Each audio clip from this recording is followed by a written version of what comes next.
L'homme ne vivra pas de pain seulement, mais de toute parole qui sort de la bouche de Dieu.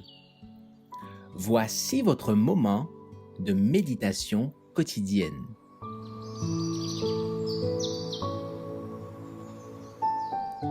Maranatha.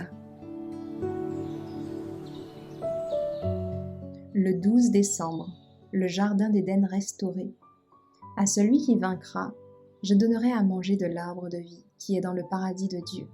Apocalypse 2, verset 7.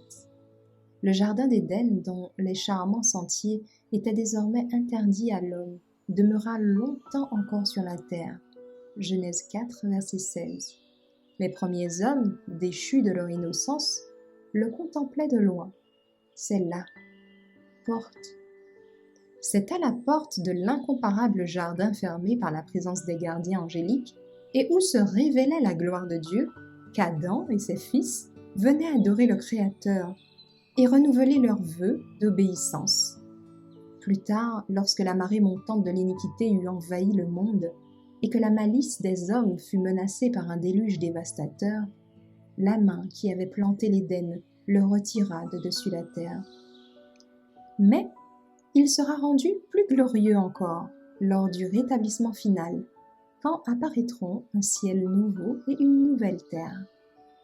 Alors, ceux qui auront gardé les commandements de Dieu jouiront d'une vigueur immortelle sous les ombrages de l'arbre de la vie. À travers les siècles infinis de l'éternité, les habitants des mondes immaculés verront dans l'Éden restauré un échantillon de l'œuvre parfaite de la création divine.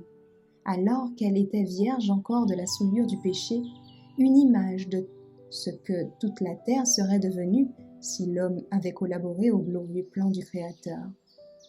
Adam peut maintenant réintégrer son premier domaine. Ému et rayonnant de joie, il reconnaît les arbres qui faisaient autrefois ses délices, et où il avait cueilli les fruits au jour de son innocence et de sa fidélité. Il voit les cèpes qu'il a lui-même taillés et les fleurs qu'il aimait autrefois cultiver. La réalité de la scène le saisit. Il retrouve l'Éden restauré le plus beau encore qu'au jour où il a été banni. Admis à manger de l'arbre de vie dans l'Éden retrouvé, les rachetés croîtront à la mesure de la stature de notre race en sa gloire première. Les derniers vestiges de la malédiction effacés, les fidèles du Seigneur apparaîtront dans la beauté de l'Éternel, notre Dieu, réfléchissant dans leur esprit, dans leur âme et dans leur corps l'image parfaite de leur Sauveur. Ô rédemption merveilleuse, si longtemps attendue, contemplée avec impatience, mais jamais parfaitement comprise.